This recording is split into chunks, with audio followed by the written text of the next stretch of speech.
सभी को नमस्कार। दोस्तों, आज का जो वीडियो बहुत इंपॉर्टेंट होगा क्योंकि इसमें आज क्या शामिल किया है। आपने देखा होगा ज्योग्राफी के जो क्वेश्चन आते हैं यूपीएससी प्री के अंदर कहाँ से आते हैं। ज़्यादातर क्वेश्चन आते हैं एनसीईआरटी से। बच्चे बहुत ज़्यादा कमेंट करते हैं कि सर एनसीईआरटी से क्वेश्चन नहीं आते हैं, हमें कोई बड़ी किताबें बताओ। तो आज का रिसर्च इस बात पर है कि यूपीएससी एग्जाम में जैसे ज्योग्राफी में 10 से 12 जो क्वेश्चन आए हैं उनमें से 8 क्वेश्चन मैंने यहाँ पे लगाए हैं जो कि आपकी 6 से लेकर 12th की ज्योग्राफी से डायरेक्ट आए हैं। एकदम डाटा के साथ हम बात करने वाले हैं और ये वीडियो मतलब बिगनर्स के लिए बहुत इंपॉर्टेंट होगा कि एनसीईआरटी किताबों का क्या महत्व है।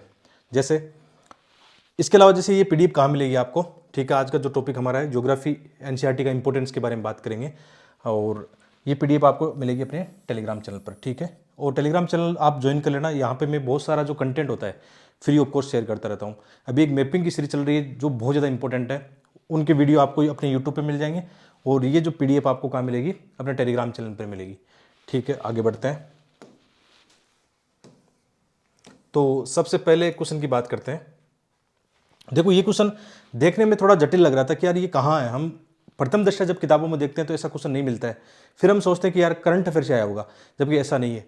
ये जो एनसीईआरटी है यहाँ पे मैंने लगाया इसको, जैसे 10th क्लास की एनसीईआरटी है और उसका चैप्टर नंबर 5 है और पेज नंबर 51 है। यहाँ पे डाटा इसलिए लगा दिया कि ताकि आप खुद भी चेक कर सको, लेकिन मैंने वेरीफाई किया है। तो क्वेश्चन क्या है कि भारत के मतलब तटीय क्षेत्रों में प्रचुर मात्रा में कौन सा है, इल्मेनाइट और रूटाइल पाया जाता है। कहाँ पे, तटीय क्षेत्रों में पाया जाता है। इससे पहले भी इसके लगातार क्वेश्चन कौन से हैं, मोनोजाइट वाले क्वेश्चन आए हैं। थोरियम जो जहाँ से होता है, ठीक है, केरल के आसपास जहाँ से मिट्टी में जो खनिज निकलता है। इसी तरह आया है इल्मेनाइट और रूटाइल का। तो निम्न में से किसके समृद्ध स्रोत है। देखो बहुत ही साधारण क्वेश्चन है, ये टाइटेनियम का स्रोत है।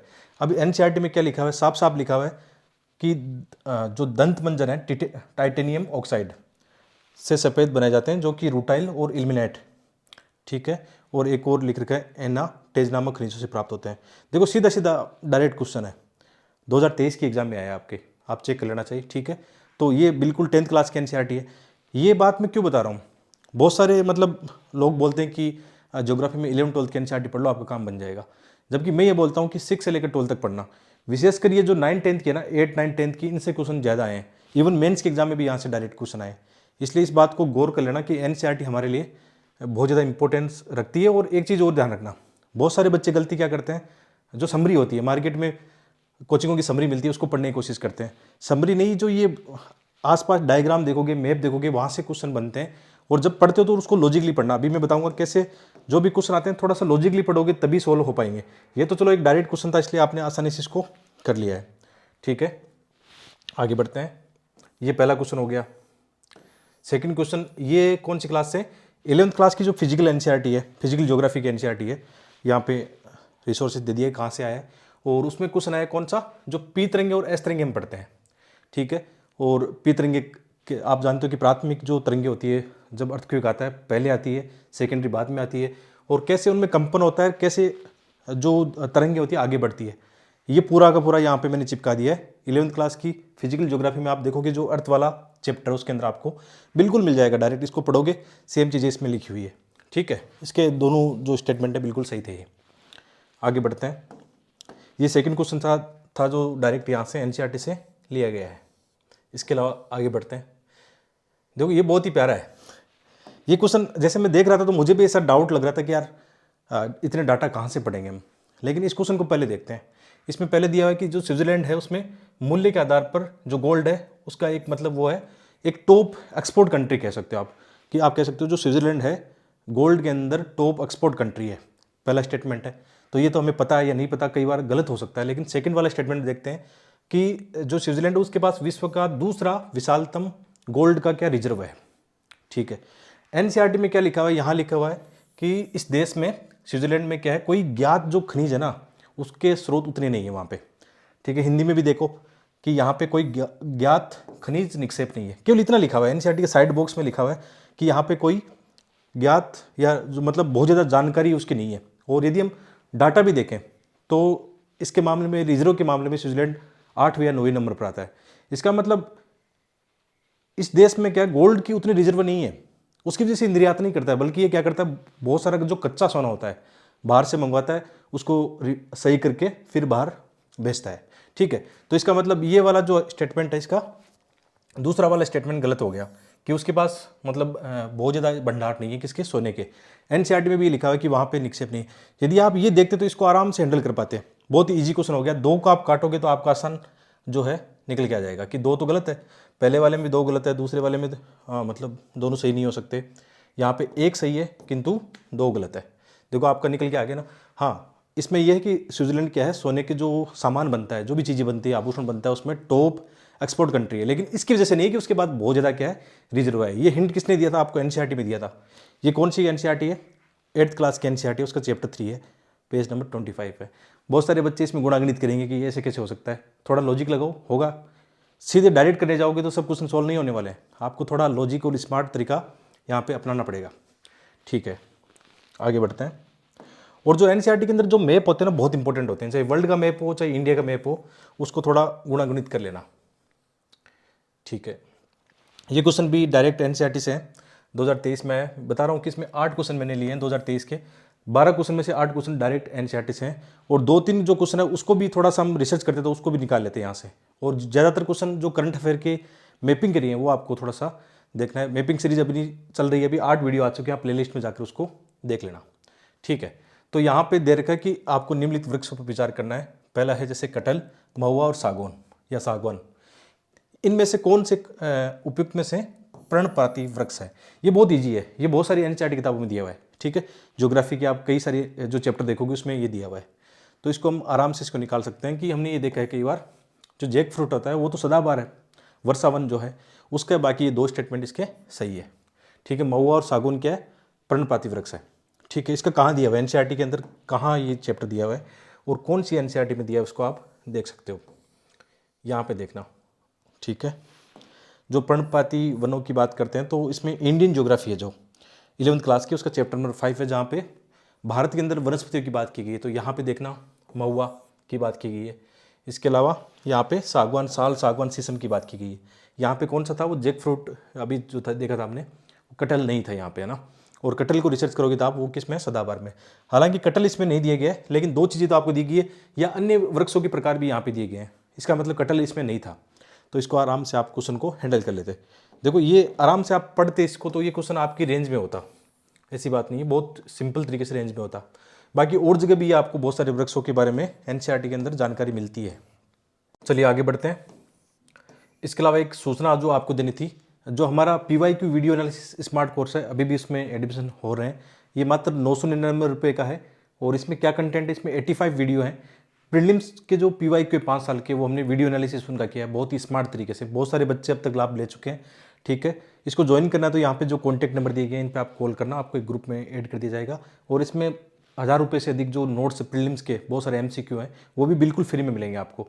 और साथ में यदि आप हमारे जो नोट्स वगैरह खरीदना चाहते हो तो उनका लिंक भी यहाँ पे दिया है, डिस्क्रिप्शन भी चेक करना। बहुत सारी जो ई बुक है वो आपको मिल जाएंगे, बहुत सारे जो एमसीक्यू है वो आपको यहाँ मिलने वाले हैं। ठीक है, क्योंकि आपने ये देखा होगा जो हमारा यूट्यूब चैनल है उस पर आप प्लेलिस्ट में जाके देखोगे, बहुत सारे बच्चे नए आते हैं यहाँ पे, उनको पता नहीं है। तो बहुत सारा कंटेंट फ्री में पढ़ा चुके हैं, एथिक्स से ऐसे, और GS3 हो गया, ज्योग्राफी हो गया, सब आपके लिए फ्री में। अभी एक मैपिंग सीरीज चल रही है, वो भी आप देख सकते हो, बहुत ही क्वालिटी की मैपिंग सीरीज चल रही है यहाँ पे। ठीक है, और ऐसा रिसर्च तो हमेशा आता रहता है। ठीक है, आगे जो देखते हैं क्वेश्चन जो आया है, यहाँ पे क्वेश्चन आया है कि झेलम नदी कहाँ से गुजरती है? वुलर झील से होकर गुजरती है। कृष्णा नदी कहाँ से गुजरती है? इसमें दे रखा है कि कृष्णा नदी सीधे कोल्देरो झील का भरण पोषण करती है। गंडक नदी के विसर्पण से कांवड़ झील का निर्माण होता है।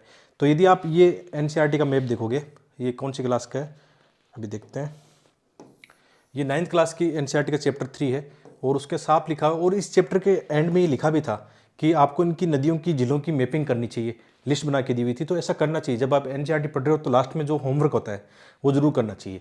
ठीक है, तो पहले बात करते हैं इसकी। वुलर झेलम नदी वुलर से होकर गुजरती है, वुलर झील से। तो आप ऊपर देखोगे यहाँ से झेलम रिवर, यहाँ पे वुलर लेक लिख रखा है आराम से। ठीक है, बाद में झेलम चेनाब में आके मिलती है। तो आपका पहला वाला स्टेटमेंट सही है। दूसरा वाला क्या लिख रखा है कि कृष्णा नदी सीधे कोल्देरो झील का भरण पोषण करती है। कोल्देरो लेक की लोकेशन कहाँ पे दे रखी है? यहाँ पे। ऊपर से गोदावरी आती है, नीचे से यहाँ से कृष्णा आती है, इन दोनों के बीच में है, ना कि इसमें गिरती है। तो ये स्टेटमेंट गलत हो गया, ये वाला सही हो गया। तीसरा वाला जो स्टेटमेंट है, गंडक नदी के विसर्पण से कांवड़ झील का निर्माण होता है। ठीक है, गंडक रिवर यहाँ पे है, कांवड़ झील यहाँ पे है, और बूढ़ी गंडक जो आती है ना वो यहाँ पे है। तो जो गूगल में दिखा रहा है इसको लेकर मैं श्योर नहीं, यूपीएससी इसका आंसर क्या देगा मुझे नहीं पता। आप कमेंट करके आंसर बता सकते हो कि इसका आंसर क्या होगा। देखो पहला वाला स्टेटमेंट तो सही है, एक गलत हो गया, तो यहाँ पे आंसर क्या सही होगा, या तो क्या होगा, दो सही होगा, मतलब दो स्टेटमेंट सही होंगे या केवल एक होगा। आंसर इनमें से आएगा ए और बी में से, ठीक है। अलग अलग चीज़ों में अलग अलग जो आंसर किए उसमें अलग अलग आंसर दे रखा है। मैं आप पे छोड़ता हूँ, कमेंट करके जरूर बताना इसका आंसर, ताकि और ज़्यादा क्लियरिटी मामला इसमें आ जाएगा।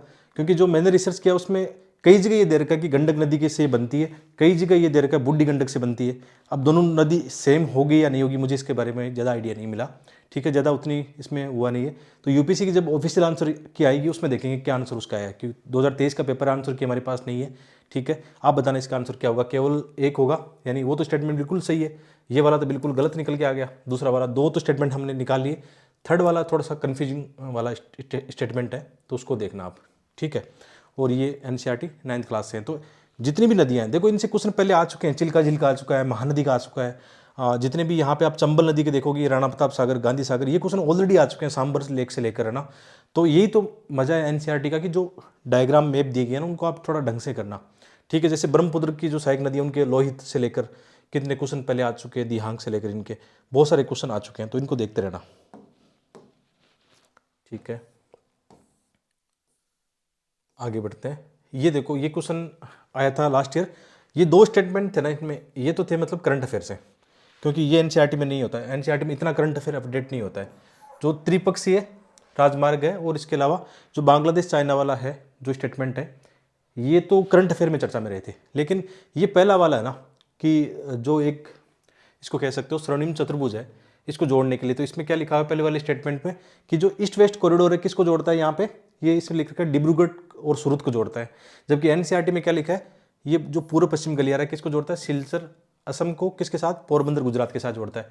तो पहला वाला स्टेटमेंट गलत हो जाएगा, ठीक है। तो एनसीईआरटी आपकी हेल्प कर रहा है हर जगह, जो क्वेश्चन के या तो आपको एलिमिनेशन करने में हेल्प करेगा, एक स्टेटमेंट सही हो सकता है, दो हो सकते हैं, ठीक है। आप इसको ऐसा कह सकते हो कि सर ये तो नहीं आया है, जबकि मैं ये कहूँगा कि एटलीस्ट आपका एक स्टेटमेंट तो इससे एलिमिनेट हो रहा था, ठीक है। और ये दोनों स्टेटमेंट करंट अफेयर के थे। तो ये क्वेश्चन भी आप ये किस क्लास की एनसीईआरटी में देखोगे, 10th क्लास की ज्योग्राफी का चैप्टर नंबर 7 है, ठीक है। इसके अलावा आगे बढ़ते हैं। जो ये क्वेश्चन है, निम्नलिखित खतरों पर विचार करना है, कि जैसे अमरकंटक की जो पहाड़ियाँ हैं कहाँ पे, विंध्य और सादरी श्रेणियों के संगम पर है। दूसरा है बिलीगिरी रंगन की पहाड़ियाँ कहाँ पे, सतपुड़ा के सबसे पूर्वी भाग में। और शेषाचलम की पहाड़ियाँ कहाँ पे, पश्चिमी घाट में। तो ये तीनों स्टेटमेंट गलत है, तीनों स्टेटमेंट गलत है, आगे मैप में हम देख लेंगे। क्योंकि अमरकंटक की पहाड़ियाँ कहाँ पे, जहाँ पे विंध्य वगैरह वो है उस तरफ है। सह्याद्री कहाँ पे, ये तो महाराष्ट्र में जो पश्चिमी घाट है वहाँ पे, पहला स्टेटमेंट गलत हो गया। जो बिलीगिरी रंगन पहाड़ियाँ कहाँ पे है, ये है नीलगिरी के आसपास साउथ की तरफ है, और पूर्वी घाट पे है। तीनों स्टेटमेंट एनसीईआरटी में दे रखे हैं, लेकिन अलग अलग जगह दे रखे हैं। एनसीईआरटी की अलग अलग एनसीईआरटी अलग अलग चैप्टर में ये दे रखे हैं। पहले हम चेक करते हैं किसको, कि जो शेषाचलम की पहाड़ियाँ कहाँ पे, ये पूर्वी घाट में है, न कि पश्चिमी घाट में। कहाँ पे लिख रखा है इसमें देखना आप, ये साफ साफ यहाँ पे लिखा है कि ये हिल्स कहाँ पे, पूर्वी घाट में साफ लिख रखा है। और ये क्या है, 22 पे रिजर्व भी है, ठीक है। तो यहाँ से आपको आराम से इस सारणी से हो गया। ये कहाँ पे है, 11th क्लास की जो हमारी इंडियन ज्योग्राफी उसके चैप्टर नंबर 5 में ये सारणी दे रखी है, आराम से इनको मैच कर सकते हो। इसके अलावा भी हम 22 पर रिजर्व तो पढ़ते ही हैं, इनको तो स्किप करते ही नहीं है, तो आपका आराम से हो सकता है। तो आपका यहाँ पे एक स्टेटमेंट सही हो गया, मतलब ये स्टेटमेंट गलत है, तीनों स्टेटमेंट वैसे इसके गलत है। आंसर क्या होगा इसका, डी होगा, कोई भी नहीं। आगे जो है वो स्टेटमेंट हम देख लेते हैं, मैप पे देख लेते हैं उसको। जैसे यहाँ पे देखें, हमने कितनी बार पढ़ा है, यहाँ पे भी लिखा है कि जो नर्मदा नदी कहाँ से निकलती है, अमरकंटक की पहाड़ी से निकलती है।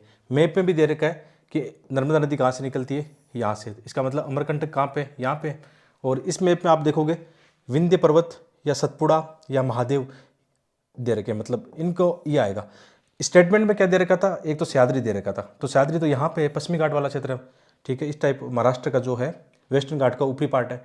इसके अलावा एक स्टेटमेंट में क्या दे रखा था, विंध्य, तो इन दोनों के बीच में तो नहीं हो सकता। अमरकंटक कहाँ पे, इस तरफ है, तो ये तो आएगा। तो यहाँ की सीमाओं पे विंध्य श्रेणी, सतपुड़ा या महादेव की जो संगम है वहाँ पे कौन सा है, अमरकंटक है। देखो इस लॉजिक से आपको पढ़ना पड़ेगा, ये ऐसा नहीं कि आपको बस सीधा सीधा मिल गया, ऐसा नहीं होगा।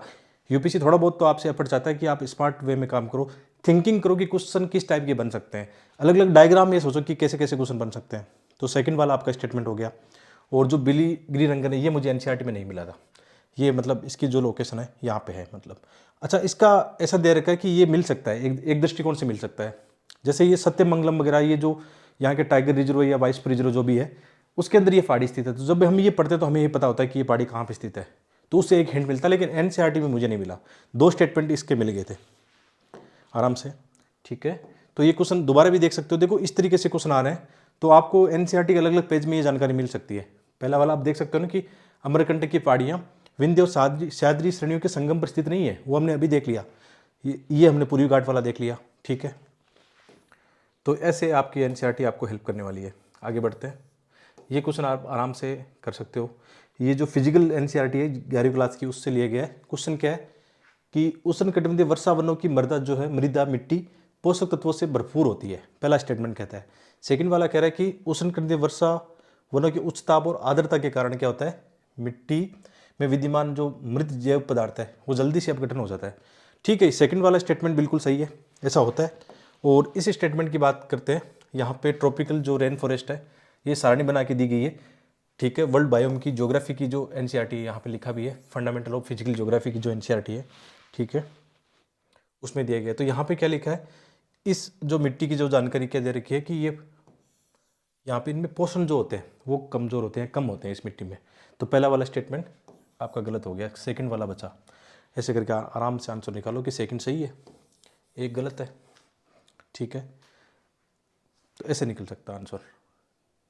ठीक है, तो एनसीईआरटी आपको दे रहा है, देखो एकदम बिल्कुल छोटा सा एक फैक्ट दे रखा था, वहीं से लॉजिकली एक क्वेश्चन डेवलप हो गया। ठीक है, तो यहाँ मैंने लगभग 8 क्वेश्चनों की जानकारी दी है, 2023 के क्वेश्चन ये शामिल किए हैं। तो ये हमारा आज का रिसर्च था कि ज्योग्राफी के क्वेश्चन कहाँ से आते हैं, एनसीईआरटी किताबों से आते हैं। अब आप पर डिपेंड है कि आप एनसीईआरटी किताबें पढ़ते हो या फिर वही एक घिसा पिटा तरीका है कि समरी पढ़ेंगे, बड़ी बड़ी किताबें पढ़ेंगे, आपकी मर्जी। आप 5 साल का ये रिसर्च देखोगे तो भी आपको पता लग जाएगा। और मैं ज्योग्राफी के लिए क्यों बोल रहा हूँ, क्योंकि मेरा ऑप्शन सब्जेक्ट भी रहा है ज्योग्राफी, 4 मेंस मैंने ज्योग्राफी से लिखे हैं। ठीक है, तो मुझे एक अच्छा खासा ज्योग्राफी का अनुभव है, वो अनुभव आपके साथ में शेयर कर रहा हूँ कि ज्योग्राफी के लिए प्री और मेंस दोनों के लिए कह रहा हूँ एनसीईआरटी काफ़ी हद तक आपका काम कर देगी। बस मेंस में जो क्वेश्चन होता है करंट अफेयर के थोड़े ज़्यादा आते हैं। ज्योग्राफी जो करंट में रहती है, कहाँ वोल्केनो एक्टिविटी हुई है, कहाँ साइक्लोन आया है, कहाँ पे ग्लोबल वार्मिंग की घटना हुई है, कहाँ पे शहरीवाड़ी की घटना हुई है, ऐसे क्वेश्चन आते हैं जो करंट अफेयर के आते हैं, ना कि मोटी मोटी किताबों से आते हैं। तो क्या करोगे, 6 से लेकर 12 तक की ज्योग्राफी और करंट अफेयर को मिला लोगे और कुछ 1-2 टॉपिक है गूगल कर लेना आप, तो आपका मेंस का सारा सिलेबस ज्योग्राफी का जो है जीएस फर्स्ट में 100 मार्क्स के समथिंग आता है। जीएस 3 के अंदर ज्योग्राफी काफ़ी बड़ा वेटेज रखता है। इन्वायरमेंट के टॉपिक है, डिजास्टर मैनेजमेंट है, एग्रीकल्चर है। तो आपका एनसीईआरटी का जो मामला है, अध्ययन है आपका, वो आपके लगभग आपका सिलेबस कवर कर देगा। तो ऐसे ही रोचक वीडियो जो आपकी तैयारी में काम आएंगे लेकर आते रहेंगे। यदि यहाँ तक कोई पहुँचा तो आप सबको बहुत बहुत धन्यवाद। कमेंट करके बताना। मिलते हैं एक और वीडियो में।